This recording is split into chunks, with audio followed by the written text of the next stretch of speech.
Hello student of 9th class, कैसे हैं आप लोग। आज हम एक नए चैप्टर की शुरुआत करते हैं।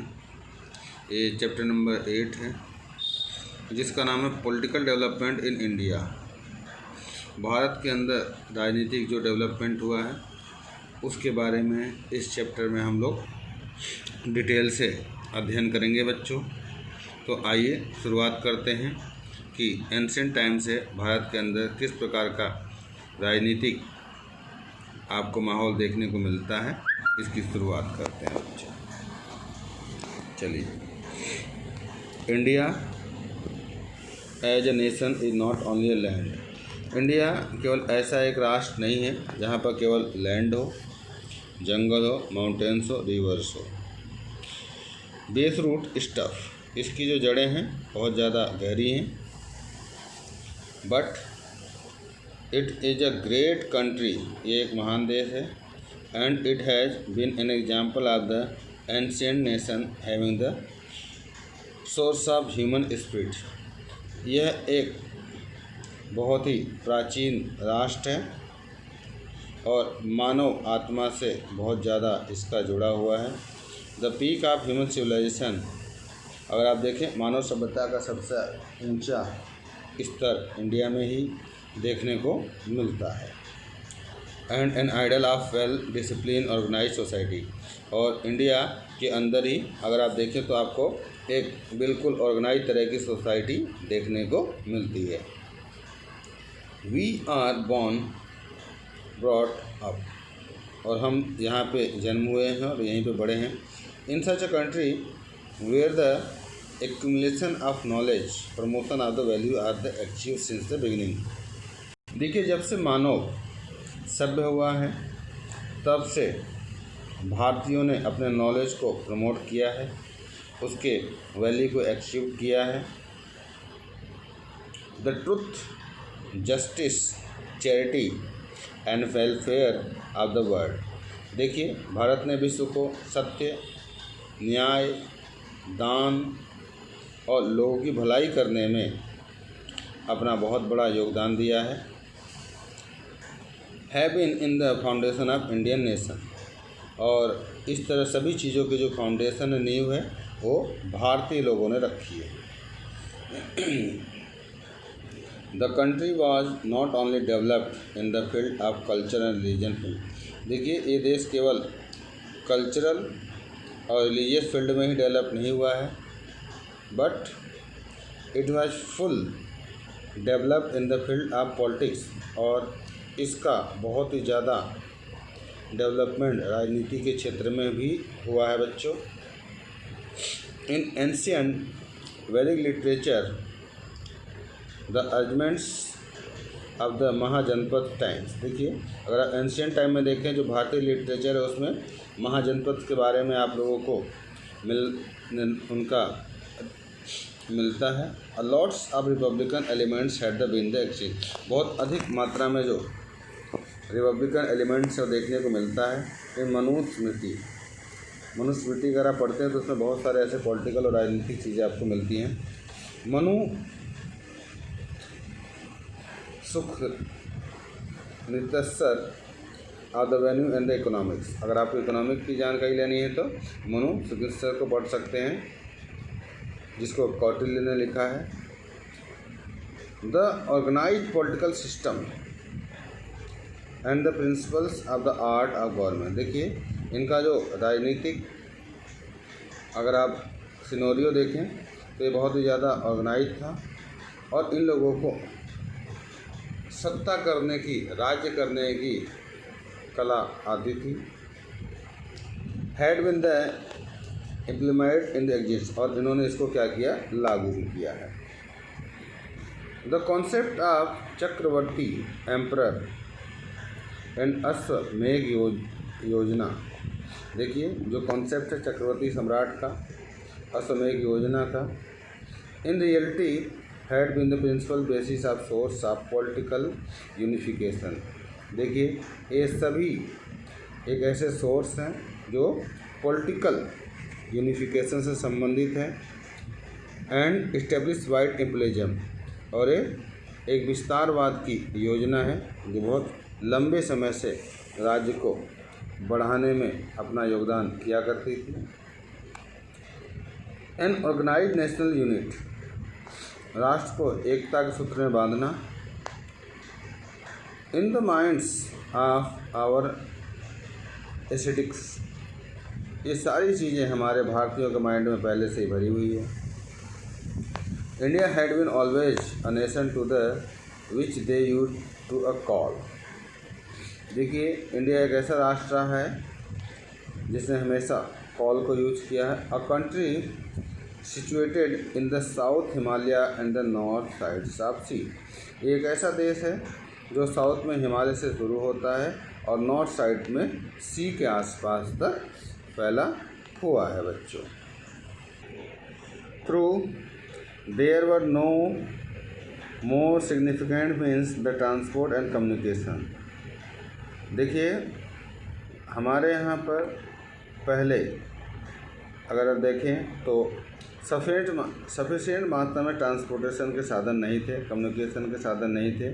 Yet the community of the mutual wider concept between the south and, और जो हमारी कम्युनिटी है उसका जो म्यूचुअल फैलाव है साउथ से लेकर नॉर्थ के साइड में हमें देखने को नहीं मिलता है या कम मिलता है बच्चों।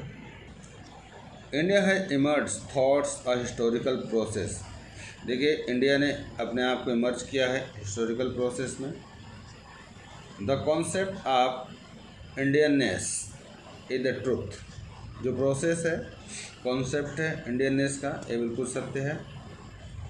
So it is not true say that करनवा जुड़ता गया, ओके, कारवा जुड़ता गया, भारत बनता गया, because every nation is own soul. देखिए, भारत में जो राष्ट्र है उसकी खुद की अपनी आत्मा है। It bears the emotions unity and the nations is not collective groups.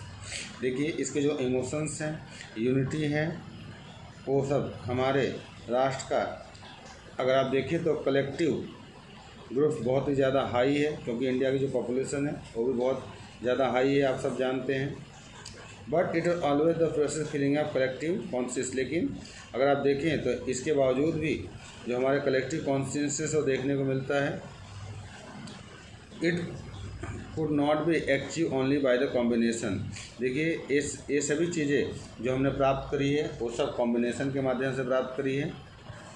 इमोशनलिज्म of the spiritual feeling, क्योंकि हम लोग इमोशनल हैं और आध्यात्मिक बातों पर बहुत ज़्यादा बिलीव करते हैं बच्चों।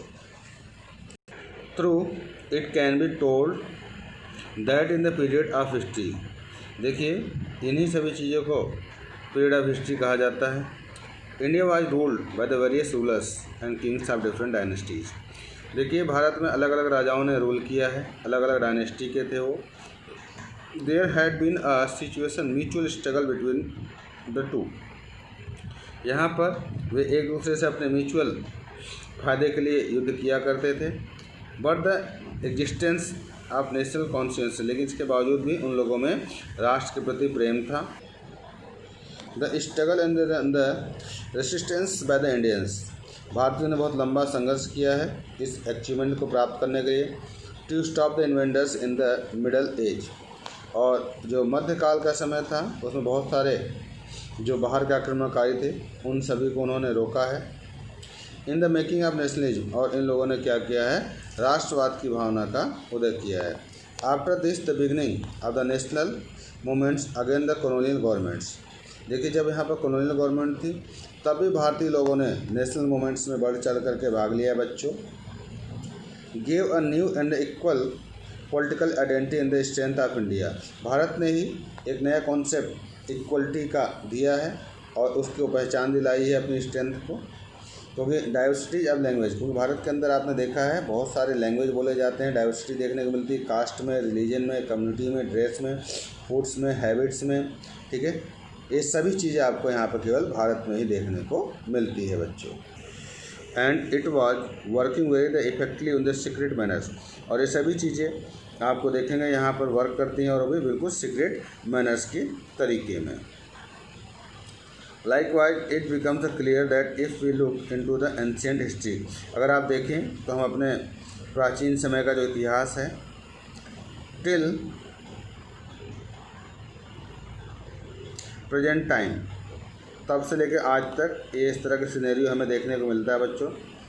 The political development had been achieved through the uninterrupted manner. देखिए हमारा जो पॉलिटिकल डेवलपमेंट है वो बहुत ही ज़्यादा अनइंटरप्टेड है, इसमें किसी प्रकार का कोई छेड़छाड़ नहीं है और कंटिन्यूस चलता हुआ आ रहा है। This is not the result of the slavery of Britishers. देखिए अगर आप देखें तो ये जो स्लेवरी जो भारतीयों को ब्रिटिशर्स ने बना रखा था, गुलाम बना रखा था, वो इसका रिजल्ट ही है। So the modern Indian always the feel highly obliged and glorious. और जो मॉडर्न भारतीय हैं ऑब्लाइड हैं, आज्ञा को मानने वाले हैं, ग्लोरियस हिस्ट्री रहा है इंडिया का इनके, और उन्होंने कॉलोनियल पीरियड में भी अपने आप को नहीं बदला है। Both the eve of independence day, ठीक है, तब से लेकर के आज़ादी तक India was facing a land based political crisis. तब से लेकर अब तक इंडिया ने बहुत सारे लैंड बेस से संबंधित पॉलिटिकल क्राइसिस को सहा है। Which was the never faced any country in the history. जिस तरह की प्रॉब्लम भारत ने झेला है वैसा कोई भी देश विश्व के अंदर नहीं झेल पाया है। During the period of British rule India was the mainly divided into the two parts. जब यहाँ पर ब्रिटिश रूल था तब उन्होंने इंडिया को दो पार्ट्स के अंदर डिवाइड कर दिया था बच्चों। One part was known as the British Bharat, पहला पार्ट था जिसको उन्होंने ब्रिटिश भारत कहा था।